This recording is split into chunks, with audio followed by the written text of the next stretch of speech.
saya lihat daripada awal Datuk ialah ke arah kepimpinan sekolah. Saya nampak dari segi, yang Datuk cerita tadi di persidangan, saya lihat Datuk lebih memberatkan kepimpinan sekolah. Jadi dream Datuk kepada dengan wujudnya melangkah ke depan yang Datuk buat baru ni, dan juga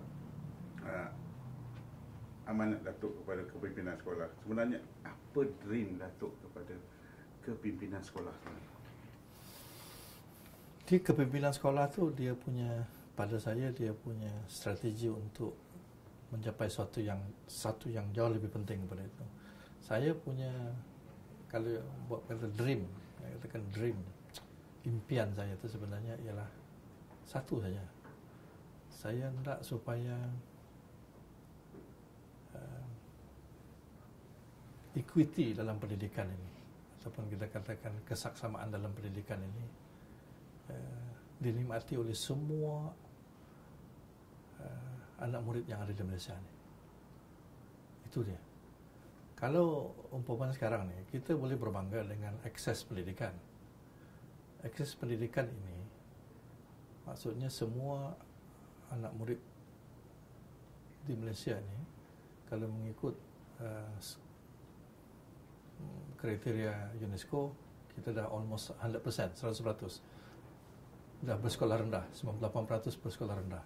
Pada itu satu pencapaian yang cukup membanggakan untuk Malaysia pada ketika ini. Tetapi kita tak boleh berhenti setakat itu. Sebenarnya yang jauh lebih mencabar itu equity, kesaksamaan, keadilan dalam pendidikan itu perlu diberikan perhatian kepada setiap individu pelajar itu.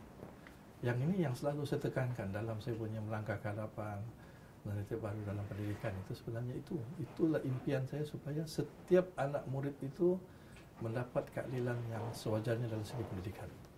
Dan saya menekankan sekolah rendah sebab seperti yang kita ketahui, salah satu kesan yang besar apabila kita terlalu menekankan kepada kecemerlangan akademik, yang berapa banyak A, 6A kalau UPSR dan sebagainya, yang berorientasi dengan peperiksaan ini, menyebabkan kita terlepas pandang keadilan dalam pendidikan ini. Kita terlepas pandang bahawa ada murid-murid yang kita sebenarnya tidak beri perhatian, sebab perhatian kita kepada 6A ini. Nah, sebab itu kalau perhatikan Bob, kenapa saya menekankan kepada penguasaan tahap minimum. Penguasaan tahap minimum ini ialah janji dalam sistem pendidikan kita untuk memberikan keadilan, untuk memberikan kesaksamaan kepada semua orang. Bukan akses, keadilan. Maknanya semua pelajar itu perlu diberikan satu tahap tertentu dari segi sistem pendidikan. Kalau dalam sekolah rendah, dari segi akademiknya, setiap pelajar itu yang kita ada dalam 440,000 dalam satu kohort itu, tahun 6, selepas dari tahun 1 masuk tahun 6 tu 440,000 tu, sepatutnya setiap pelajar itu perlu mencapai tahap minimum untuk semua mata pelajaran yang diambil. Tapi bagaimana, saya selalu banyak kali saya sebut, bagaimana kita boleh berasa selesa? Matematik saja. Daripada 440,000 tu 95,000 tidak mencapai tahap minimum. So, jadi maknanya tidak ada equity dalam pendidikan kita. Dan ini berlaku konsisten setiap tahun. Pada saya, kita terlepas pandang. Sebab kita melihat yang 6A itu sebagai kita punya ukuran. Tetapi keadilan itu untuk memastikan setiap pelajar itu dapat kepada tahap yang tertentu. Barulah kita boleh memikirkan bagaimana nak melengkapkan yang ke atas itu. Even kalau yang ini pun tidak tercapai, tidak berlaku. Sebab itu saya selalu mengatakan bahawa murid yang tidak mencapai tahap minimum dalam mata pelajaran itu samalah seperti dalam ekonomi murid yang miskin. Dia defisit dalam pembelajaran berlaku. Kenapa defisit pembelajaran berlaku? Kerana start daripada tahun 1, defisit itu berlaku terkumpul di tahun 6. Jadi bila dia tak mencapai tahap minimum, pada saya itu dia dari segi ekonominya miskin lah. Pelajaran miskin akademik. Dan jauh lebih penting daripada itu, kalau dia ambil 5 mata pelajaran, 5 tidak mencapai tahap minimum, semuanya dapat E, dia adalah miskin tegar dari segi akademik. Dan kita Ada hampir 10,000 tahun 2016, 10,000 yang miskin tegar ni. Bagaimana kita boleh rasa selesa?